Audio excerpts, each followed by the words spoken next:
오늘은 복음 묵상 62번째 시간으로 착한 일을 시작하신 이가 그리스도의 날까지 이루실 것을 기대하십시오라는 제목으로 함께 말씀을 나누겠습니다.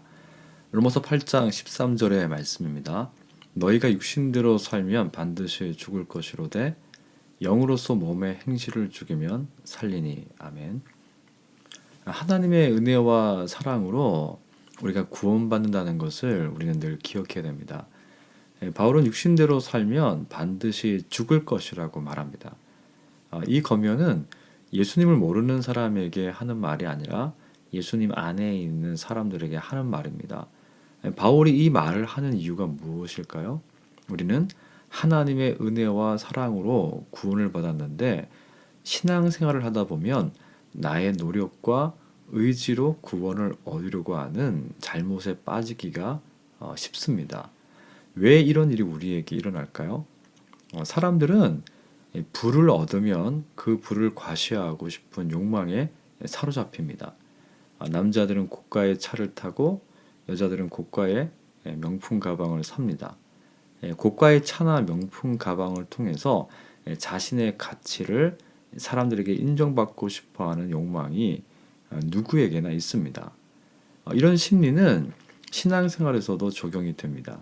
가치를 가늠할 수 없는 예수님의 희생으로 구원을 받은 사람이 자신이 얼마나 믿음이 좋은 사람인가를 자신의 노력과 의지로 보여주고 싶어 하는 욕망이 있습니다. 하지만 구원받은 사람이 하나님의 은혜와 사랑을 자신의 노력과 의지를 통해서 증명하려고 하면 할수록 자신의 무기력한 모습에 실망만 하게 됩니다.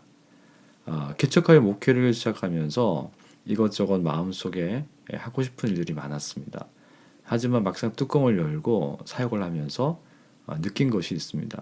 그것은 하나님의 일은 하나님이 하신다는 것입니다. 사람이 자신의 노력과 의지로 어떻게 하나님의 구원의 은혜를 충족시키겠습니까? 절대 불가능한 일입니다.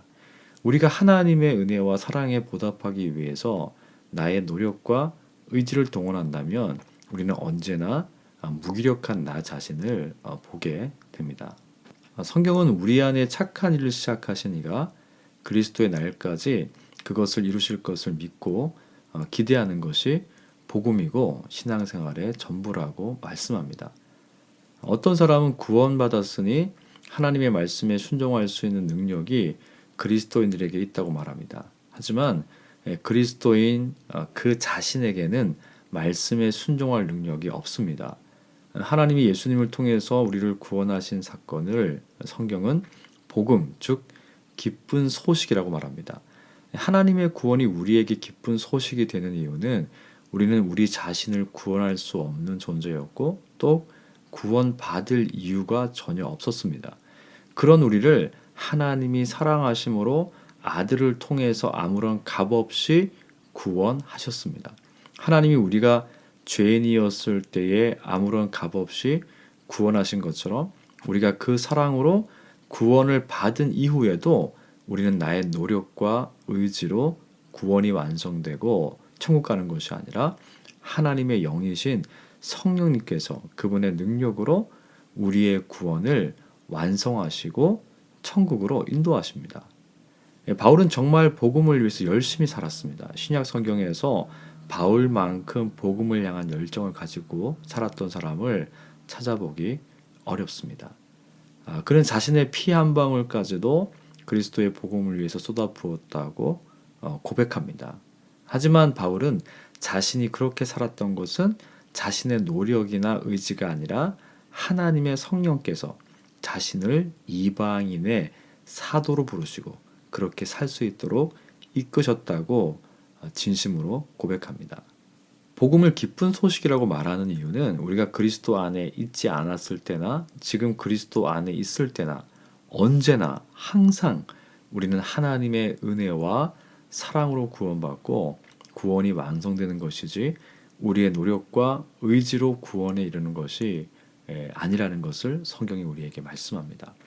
우리에게 구원이라는 선물을 주신 착한 일을 시작하신 하나님이 주 예수님이 재림하여 오시는 그날까지 그 구원을 자신의 능력으로 이루실 것을 기대하고 감사하고 기뻐하기를 원합니다. 그것이 성경이 말씀하는 복음입니다. 빌립보서 1장 6절의 말씀 보시면 너희 안에서 착한 일을 시작하신 이가 그리스도 예수의 날까지 이루실 줄을 우리는 확신하노라고 말씀합니다.